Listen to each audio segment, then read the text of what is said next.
Who could have foretold that showing up for an otherwise poorly attended meeting just short of 2 years ago would eventually land me a guest speaking spot at the launch of Belize's first ever business and investment magazine. Had I had the benefit of a crystal ball back then, CEO, I probably would have even tried to show up on time. It is indeed an honor to have been chosen to be featured in this, the very first edition of Invest Belize. I still remember very vividly choosing to leave the comfortable environs of the IT department at the University of Belize back in 2005 to take up my first call center job as IT manager at Ready Call Center. The thought of being a part of something that promised to be a viable solution to unemployment in this jewel of ours appealed massively to my nationalistic ideals and was just too good to pass up. For various reasons, my Ready Call experience ended abruptly and quite honestly soured my feelings for foreign investors, causing me to swear off the call center industry for what I thought would be forever.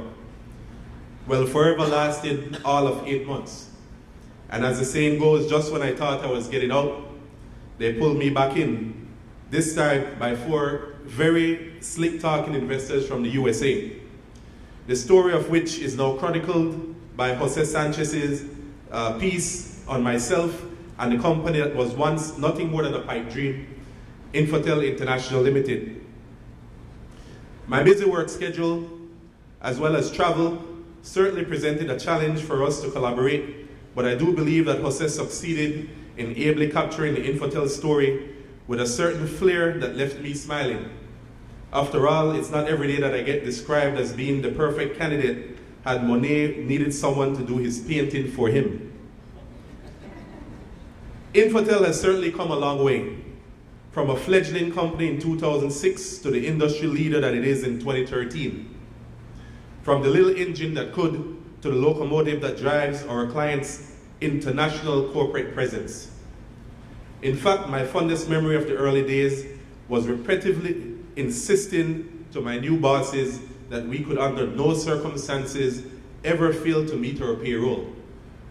Despite our best efforts, however, we arrived at our first pay date only to find that not only did we have no bank account, we didn't even have check leaves to write paychecks. Imagine having to wire your first funds into another company's bank accounts and then borrowing their check leaves to write your payroll.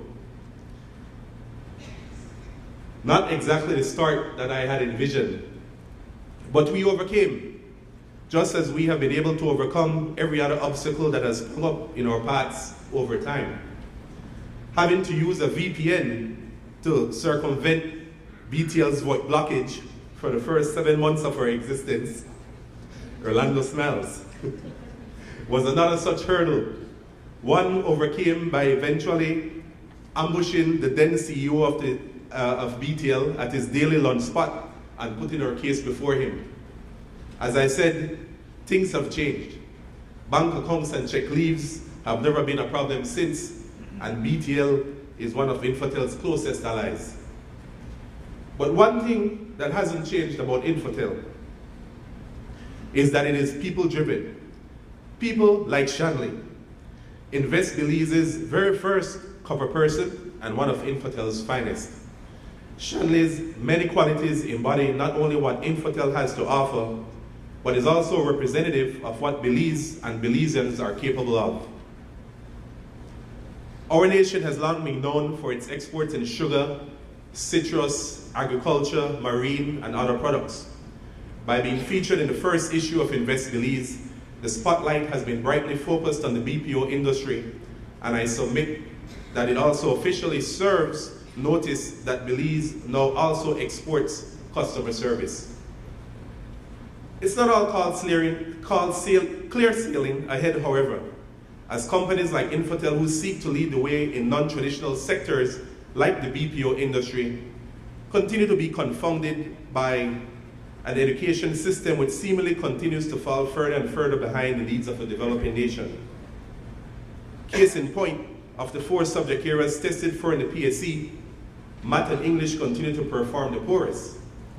INFOTEL offers services in the financial sector, making math and English two of the prerequisites for employment with us.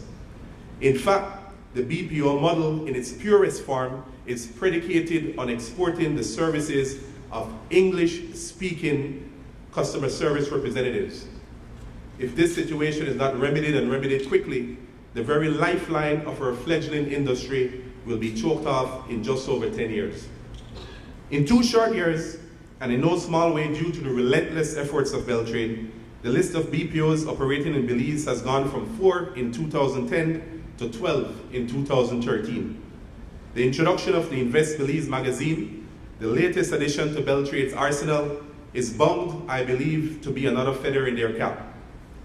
In closing, I'd like to thank everyone who in their own way has helped to make INFOTEL what it is today. I salute and thank BELTRAIDE for their extensive efforts on behalf of the BPO industry, and of course for allowing me to be a part of your initiatives. And last but certainly not least, I thank Damon.